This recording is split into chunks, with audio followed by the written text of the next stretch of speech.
কি রে সেজো, ছোট যে এখনো এলো না, দুটো শাক ধুয়ে আনতে বুঝি এত সময় লাগে? বোঝো না দিদি, কাজে ফাঁকি দেবার ধান্দা সব। যেই দেখেছে আমরা উনুনের ধারে বসেছি, অমনি শাক ধোবার নাম করে চলে গেল। কি আর বলবো বল, এ বাড়িতে সবাই আছে কাজে ফাঁকি দেবার ধান্দায়, কিন্তু আমি তো এভাবে ফাঁকিবাজি করে চলতে পারিনি। বড়দি মারা যাবার পরে এই সংসারে আর কারো মিল হলো না। সবাই নিজেরটা নিয়েই ব্যস্ত, ওপরে ওপরে সবাই ভালো সাজে। কি আর করবি, এখন বড়দি নেই, সংসার এখন আমাদেরকেই তো দেখে রাখতে হবে নাকি? ননি গেল কোথায়? ওকে ডেকে একবার ছোটকে ডেকে আনতে বলি। থাক, তোর আবার উঠে এখন আর যেতে হবে না। বাইরে গেলে আর কাজের কথা হুঁশে থাকে না তোদের কারো। এই মেজদির জন্য হয়েছে যত জ্বালা। নিজে তো আরামে শুধু বসে বসে রান্না করবে, আর বাকি কাজগুলো সব আমাদেরকেই করতে হয়। কি রে সেজো, কি ভাবছিস অত? তাড়াতাড়ি আলুগুলো কেটে দে, শাকের সাথে আলু রান্না করব। দেরি হলে আবার তোর দাদারা বকাবকি করবে। হ্যাঁ হ্যাঁ, দিচ্ছি বাবা।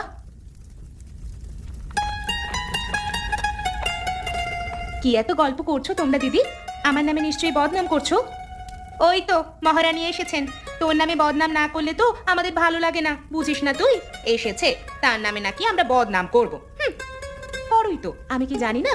আমার পিঠ পিছে আমার নামে বদনাম করো তোমরা। থামবি তোরা? একটু সময় পেলেই হয়েছে, দুজনে ঝগড়া লাগা শুরু করে দিয়েছিস। তোরা কি আর শুধরাবি না কখনো? শেষ দিকে বলো, আমার পেছনে না লাগলেই তো পারে, শুধু শুধু আমার পেছনে লাগতে আসে কেন? তুই বা কোনো কিছুতে কম কি সে শুনি? কথা বলার আগেই তো তোর গায়ে ফোস্কা পড়ে যায়। দেখেছো মেজদি, দেখেছো আমাকে কিভাবে কথা শোনাচ্ছে শেষদি? তোরা থামবি একটু, এখন রান্নায় মন দে। সকালে জল খাবার না পেলে বাড়ির পুরুষদের যে না খেয়ে কাজে বেরোতে হবে সে খেয়াল আছে কারো? চুপচাপ এখন গিয়ে যার যার কাজ সামলা দেখি।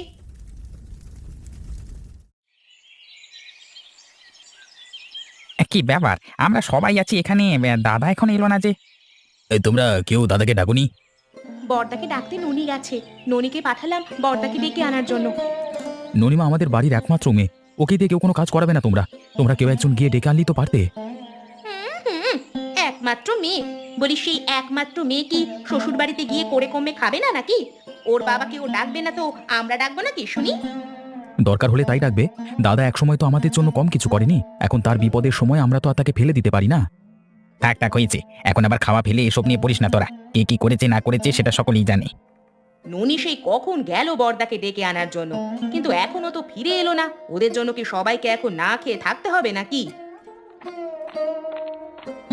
কি হয়েছে? কাদের খাওয়া আবার বন্ধ হয়ে যাচ্ছে শুনি? ও কিছু না দাদা, তুমি আসতে এত দেরি করলে কেন তাই বলছি। রাতে খুব গরম লেগেছে, সেই জন্য ভালো মতো ঘুমোতে পারিনি, তাই সকালে একটু চোখটা লেগে এসেছিল আর কি। গরম লেগেছে সেটা আমাকেই বললে পারতে, আমি হাত পাখা দিয়ে তোমায় বাতাস করতাম বাবা। না না মা, তুই আমার একমাত্র মা মরা মেয়ে, তোকে দিয়ে আমার কিছু করাতে একদম মন সায় দেয় না রে। আজকে কি তাহলে আর মাঠে যাবে না বদ্দা? সে কি কথা, মাঠে না গেলে হবে নাকি? মাঠে যে কত কাজ পড়ে আছে, আমি না গেলে সেগুলো কে করবে শুনি? হয়েছে, এখন বসো, এখানে খেতে বসো দাদা। খেয়ে সকালে একসাথে মাঠে যাই আমরা, চলো। হ্যাঁ হ্যাঁ, তাই চল। দুপুরে রান্না চড়াতে হবে তো। ছোট গেল কোথায় রে সেজো? কাজ দেখলে সে আর সেদিকে ভিড়তে চায় না গো। যেই দেখেছে আমরা লঙ্কা শুকাতে এসেছি অমনি ঘরে দৌড়েটে বসে আছে, দেখো গিয়ে। ছোটর এই ফাঁকিবাজি স্বভাবটা আর গেল না। এখনো যদি কাজ নিয়ে এমন করে তাহলে চলবে কি করে এই সংসার? কি জানি বাবু, এ বাড়িতে এসে ধরেই তো কলুর বলদের মতো খেটেই যাচ্ছি। কাজ করতে করতে আর নিজের শরীরের দিকে যত্ন নেবার ফুরসত পাই না।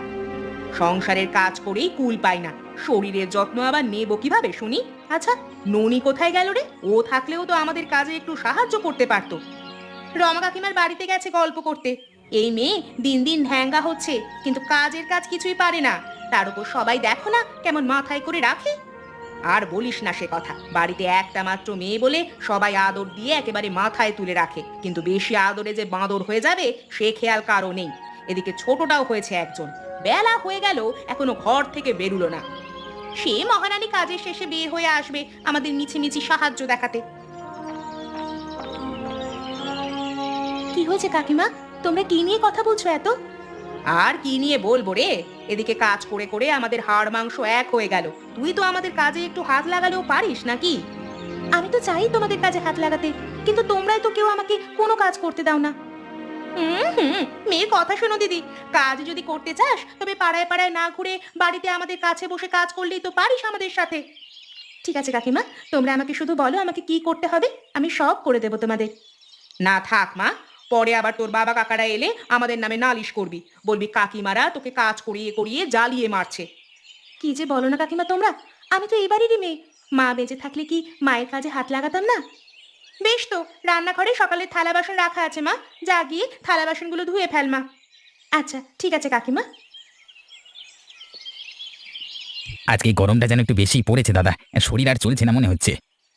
কি আর করবি, আমাদের যে চাষা পরিবারে জন্ম, চাষার ঘরে জন্ম নিলে রোদ বৃষ্টি সব মাথার উপর দিয়ে যাবে। আর এগুলো সহ্য করি আমাদেরকে জমিতে ফসল ফলানোর কাজ চালিয়ে যেতে হবে। কিন্তু বরুণকে তো সেই কখন জল আনতে পাঠালাম, ও তো এখনো জল নিয়ে ফিরলো না। আজকে দুপুরের খাবার নিয়েও তো কেউ এলো না, আমার তো এদিকে খুব খিদে পেয়ে গেছে। খিদে তো আমারও পেয়েছে, অন্যদিন তো মদন এসে ভাত দিয়ে যায়, কিন্তু মদন তো ওর দাদা অসুস্থ বলে গ্রামের বাড়িতে গেছে। আচ্ছা তোরা কাজ করতে থাক, কেউ ভাত না নিয়ে এলে আমরা কাজ তাড়াতাড়ি শেষ করে বাড়িতে চলে যাব। দাদা তোমাদের জন্য তো জল নিয়ে এলাম, খাবে এসো। জল তো নিয়ে এলি, কিন্তু ভাত তো কেউ নিয়ে এলো না রে এখনো। বাবা, ও কাকা, তোমরা সবাই এখানে এসো, তোমাদের জন্য আমি খাবার নিয়ে এসেছি। তুই কেন আবার কষ্ট করে খাবার আনতে গেলি রে মা? আমরা তাড়াতাড়ি কাজ শেষ করে বাড়ি চলে যেতাম না হয়।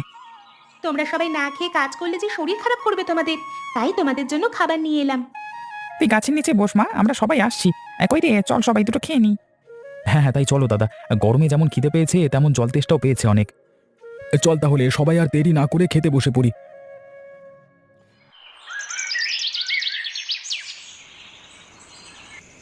কি গো গিন্নি, রাতে খাবার খাবে না নাকি? আমরা সবাই খাবার পরে মেজো বউ আর ছোট বউ খাবার খেলো, কিন্তু তুমি যে না খেয়ে ঘরে চলে এলে। আমার খাবার খাওয়া না খাওয়ায় তোমার কি আসে যায় বলো তো? আমি যে একটা মানুষ, সে খেয়াল কি আছে তোমার? কি যে বলো না গিন্নি, 10টা না 5টা না, আমার একটা মাত্র বউ তুমি, তোমার খেয়াল রাখবো না তো কার খেয়াল রাখবো শুনি? থাক হয়েছে, আর পীড়িত করতে হবে না এখন। তোমাদের মুখে তো ননিমা ছাড়া কিচ্ছু শোনা যায় না। গিন্নি তুমি না কিচ্ছু বোঝো না। ননির মা মারা গেছে, বড় বৌদির গয়না আর জমানো টাকা তো সব দাদার কাছে আছে। তা ননিকে যদি আমরা একটু ভালো মুখ দিই, তাহলে দাদার মন করলে তো আমাদের কিছু দেবেন, তাই না? ওহো, তাহলে এই ব্যাপার, তোমাদের সবার তাহলে দেখানো এসব কিছু। হ্যাঁ গো গিন্নি হ্যাঁ, সবাই মুখে মুখে আদর দেখায়, আসলে মন থেকে কেউ ভালোবাসে না ওদের। তাছাড়া বৌদির চিকিৎসার সময় তো দাদার ভাগের জমি সব বিক্রি করে ফেলেছে। দাদার ভাগে তো এখন আর কিছুই নেই, আর তাছাড়া দাদার দোকানটাও তো বন্ধক দিয়েছেন। যার কাছে কিচ্ছু নেই তাদের বাবা মেয়েকে বসিয়ে বসিয়ে কে খাওয়াবে বলে এভাবে? এখন শুধু দাদার জমানো টাকার জন্য সবাই এমন মুখে মুখে কদর করে। এতদিনে আমি সব বুঝলাম, তাহলে আমি আরো আগে যে কেন বুঝলাম না এসব। কারণ তুমি এগুলো খেয়াল করে দেখোনি, তুমি শুধু সংসার আর কাজ ভাগাভাগি নিতে পড়েছিলে, তাই আর এসব কিছু তোমার চোখে বাঁধেনি। আরে মেজ বৌদি ছোট বউ ওরা সবই বোঝে, সবই জানিয়ে, তাই মুখ বুঝে থাকে, শুধু তুমিই বোঝো না।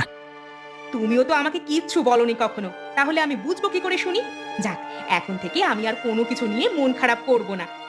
যাও যাও, এবারে মন ভাঙলে গিয়ে কিছু খেয়ে এসো, সারা রাত না খেয়ে থাকলে পরে মধ্যরাতে খিদে পাবে। ঠিক আছে, তুমি ঘুমাও, আমি বরং কিছু মুখে দিয়ে আসি।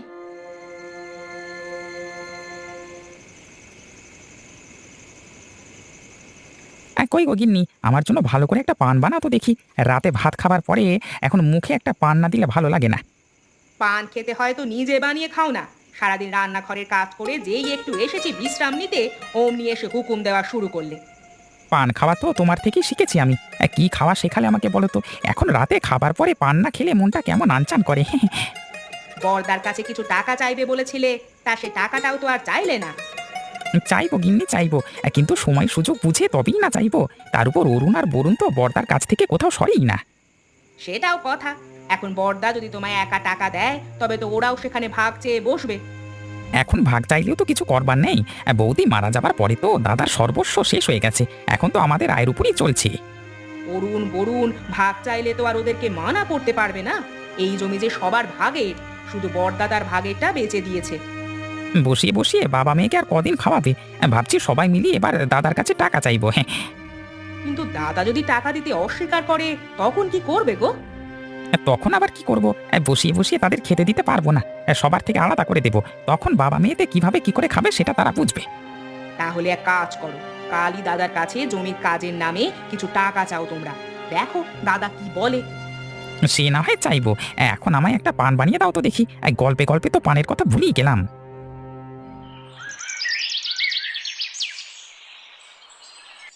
কি ব্যাপার ননিমা, তোর বাবা কোথায়? বর্দা যে এখনো খেতে এলো না।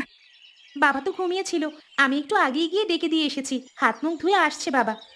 মাঠের জমির জন্য কিছু বীজ ধান কিনতে হবে। তোর বাবা যদি আমাদেরকে কিছু টাকা দিয়ে সাহায্য করতো তবে আমাদের খুব ভালো হতো রে মা। কিন্তু বড়দা কি আর আমাদেরকে টাকা দেবেন? বড়দা তো তার জমানো টাকা সব বড়দির চিকিৎসার পেছনে খরচ করে ফেলেছেন। সব টাকা কি আর কেউ খরচ করে নাকি? বড়দা নিশ্চয়ই কিছু টাকা সঞ্চয় করে রেখেছেন, না হলে ভবিষ্যতে চলবেন কিভাবে? কি জানি বাবু, বড়দার কাছে তো মনে হয় না আর কিছুই অবশিষ্ট আছে, আর থাকলেও তো তিনি আমাদের দেবেন বলে মনে হয় না। এমন করে বলছো কেন সেজমা? আমরা তো আর তোমাদের পর নই, তাই না? বাবার কাছে থাকলে অবশ্যই বাবা দেবে। আমাদের তো মনে হয় দাদার কাছে অবশ্যই কিছু টাকা আছে। কি হয়েছে তোদের? কিসের টাকার গল্প চলছে এত? আসলে দাদা, মাঠে বীজ ধান কেনার জন্য ওদের কিছু টাকার দরকার হয়েছে, কিন্তু কারো হাতে তো এখন কোনো টাকা নেই। তাই ভাবছিলাম টাকাটা যদি তুমি দিতে দাদা তাহলে খুব ভালো হতো। কত টাকা লাগবে শুনি? এই তো 100 টাকা লাগবে দাদা। 100 টাকা তো অনেক বেশি রে। এত টাকা আমি কোথায় পাবো? তোরা তো জানিস তোদের বৌদির চিকিৎসাতে আমার সব শেষ। সেই সম্বল যে দোকানটা ছিল সেটাও তো বন্ধকে দেওয়া, টাকার অভাবে তো সেটাও ছাড়াতে পারছে না বাবা। কিন্তু তোর বাবার তো জমানো কিছু টাকা অবশ্যই আছে, সেখান থেকে দিলেই তো হয় বর্দা। আমার কাছে থাকলে আমি অবশ্যই তোদের দিতাম রে ভাই, কিন্তু বিশ্বাস কর আমার কাছে একটা কানা করিও নাই রে। তার মানে এতদিন শুধু শুধু বিনামূল্যে আপনাদের সেবা করে এসেছি আমরা? আমি বাবু এই সংসারে এভাবে খাটতে পারবো না। যার যার সংসার শেষে আলাদা করে নিয়ে চালাও তোমরা। সে কি, তোমরা সবাই আলাদা হয়ে গেলে আমরা খাবো কোথায়? তোরা কোথায় খাবি সেটা তোরাই বুঝবি। আমিও বাপু কাল থেকে আলাদা রান্না করব। এত লোকের ঠিকাদারি নিয়ে আমি পারবো না বাপু। বেশ, তোমরা যদি আমাদেরকে না খাওয়াতে চাও তবে তাই করো, সবাই আলাদা সংসার করো। কি রে নবাবের বেটি, তুই সেই কখন থেকে বটি নিয়ে মাছ কাটতে বসেছিস?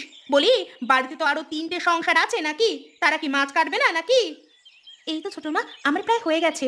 আমি তো আগে কখনো মাছ কাটিনি, তাই আমার একটু দেরি হচ্ছে। তোর দেরি হলে তো হবে না ননি, সংসারে তো আরো 3টা হাঁড়ি চড়বে উনুনে, সেটা কি খেয়াল আছে তোর? আমি এক্ষুনি মাছ কাটা শেষ করে বটি দিয়ে দিচ্ছি সেজমা। আসলে সকালে আমি রান্না করতে পারিনি, তাই বাবারও আর খাওয়া হয়নি কিছু। তোদের খাওয়া না হলে আমরা কি করবো শুনি? তাড়াতাড়ি কাজ শেষ কর দেখি। কই রে ননি দিদি ভাই, আমি চলে এসেছি রে। আরে পিসি যে, তা কেমন আছো তুমি? আমি ভালো আছি, তা তোরা কেমন আছিস রে?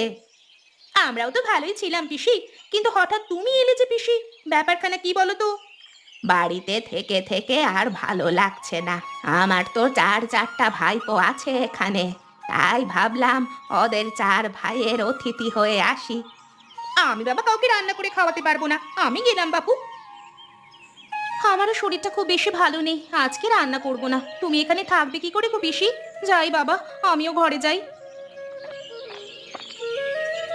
তুমি আমার সাথে এসো দিদা, আমি তোমাকে যেমন পারি তেমনই রান্না করে খাওয়াবো। তাই চল দিদি ভাই।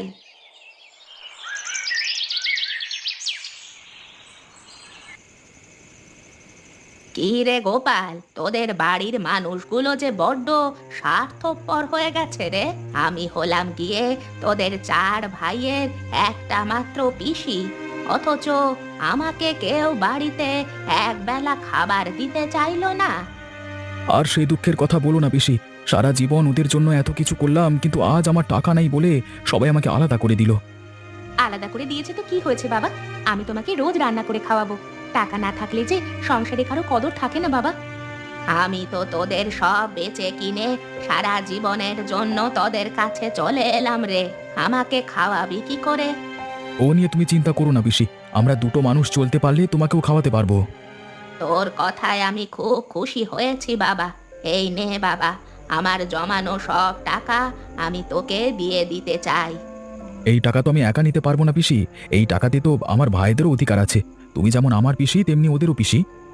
ওদের কোনো টাকা হবে না, আমাকে না খাইয়ে তোর ভাগে ফেলে দেওয়ার সময় বুঝি মনে ছিল না ওদের? দিদা তো ঠিকই বলেছে বাবা। না রে মা, ওরা পারলেও আমি পারবো না, হাজার হোক ওরা আমার ছোট ভাই।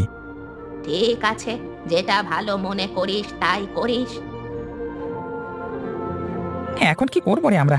জমিতে যে বীজ ধান লাগাতে হবে, না হলে তো এবছর আর ফসল ঘরে তুলতে পারবো না। ভেবেছিলাম তো বর্দার কাছ থেকে টাকা নেব, কিন্তু তার নিজের কাছেই তো কোনো টাকা নেই। তাহলে এখন কি করবে গোমিজদা? শুনেছি গয়া পিসি নাকি তার সবকিছু বিক্রি করে চলে এসেছে। পিসির কাছে একবার চেয়ে দেখো না তোমরা। হ্যাঁ, তিনি তো তোমাদের 4 ভাইয়ের একটা মাত্র পিসি। তোমরা চাইলে নিশ্চয়ই না করবেন না? তার পিণ্ডি তো আগেই মেরে দিয়েছো তোমরা। পিসি আসতে না আসতেই তাকে বর্তার ভাগে দিয়ে দিয়েছো। আমি থাকতে আমার ভাইদের কোনো ক্ষতি আমি হতে দিতে পারি না। কালকে পিসি আমাকে তার সব টাকা দিয়েছে। এখানে তোদেরও সমান ভাগ আছে, তাই আমি চাই সবাই সমান ভাগ পাক।